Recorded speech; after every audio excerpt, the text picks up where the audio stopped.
pretty good. I've been wanting to make this vid for a while, so this is the top moments where I thought Hunter x Hunter fucking fucked up Kurapika.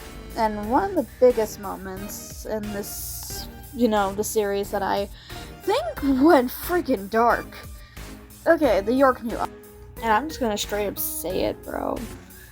Like, when they told Kurapika, please confirm that this is your item.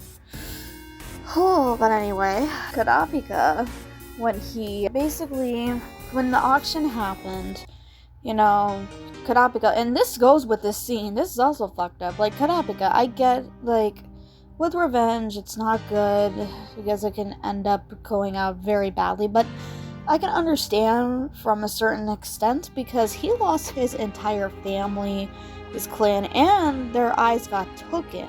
So it's not like Kurapika could have let it go. Like, I can get why personally he feels like he has to avenge his clan. Because, dude, they fucking took the eyes out, and Kurapika was only a child, for that matter, so I don't really blame, like, I get it, like, he gets known as that, revenge trope, but still, I think it was pretty fucked. When you also see the manga, I don't have that copy of the manga, I only really know it from online, but it's volume 0 of Hunter x Hunter, where Kurapika was basically backstory, his past, why he wanted to be a hunter, Sheila, you kind of already know at this point. But I will point out, I didn't read the book fully, I just know parts of it, because like I said, this I'm getting from his videos that I've seen before, because I don't have the physical copy. But what I do know is that they went in deep detail about the Kurta massacre, and when you read that, it's freaking insane, and pretty dark, so in Kurapika, I look at it from this perspective, since admittedly Kurapika is my comfort character, so I tried to get to know more about him, as a character, because I really love him as a character. Kurapika comes back, trying to find a doctor for Pyro, seeing the outside world. He comes back, but he hears news first about the... I mean, I know that's technically non-canon since it's from Phantom Rogue, but I will view it as canon because it makes the most sense, at least most logical, because considering it's also how I know more about his past, because that is from the Phantom Rogue movie.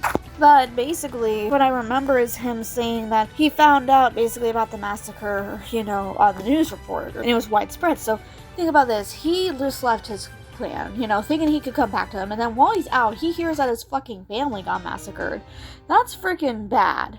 And then, imagining, they didn't really go in much detail thinking about now with the anime about what happened to the corpses, but highly likely Kurapika arrived as a kid, saw that, and then had to bury his clanmates himself. That is freaking traumatizing, real world standpoint. So this moment in Hunter x Hunter that, like, for his character, that takes a really bad turn, explains the depression he went through. So basically, he enters, the auction house, and the auction guy, just joy in his voice, the Scarlet Eyes, and now that the Kurta Clan is extinct, now here's that. That is freaking brutal. Like, I think that's one of the darkest moments in the show to me, because, like, they weren't treating it as, like, a massacre. People were freaking victims. No, they're just like, the Kurta Clan's extinct. Now, that also makes me don't blame Kurapika for wanting revenge on the troop, because that, and I know it was a mafia auction, but still, that's bad. That is not. Kurapika, he's like standing there, frozen, obviously. First time I think he's seen the Scarlet Eyes in person.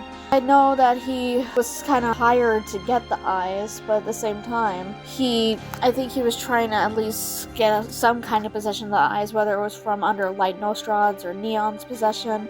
That's at least how I look at it, but it still sucks knowing that he had to bid for the eyes and then give them to fucking Neon. Okay, I'm the type of person that tries to look at perspectives of people, but it's hard in a way to see Neon's perspective, but at the same time it is easy for me, because I think 1999 Hunter x Hunter made Neon's, personality a little more empathetic, because it kind of shows more that she's like, hey, I'm forced to do these fortunes, and yes, I get, she's basically neglected by her father. But in the 2011 version, not gonna lie, they make her look like a freaking brat, and I don't think the playing with the eyes part was in the 99 version, if I remember correctly. When you look at that scene, that gave me chills, and also the fact that it's freaking eyeballs. I'm sorry, I know it's a flesh collecting, area in that anime, but at the same time, that's just freaking sick. in my opinion. That's just scary. And, Kurapika had to give the eyes of his freaking family to Neon, and he couldn't do anything about it because he was on the job, and he needs that job to be able to get the Scarlet Eyes back.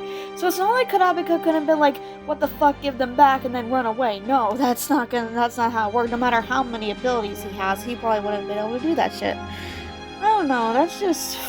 and then what makes it even sadder is that when Gon calls him, and I mean, yes, he has that happy moment towards, like, the end with, like, Dayro Park, and eventually he feels better, but then fucking Hisoka. Okay, I get it, Hisoka, I don't know what his intentions were, but do any of us know what his intentions are?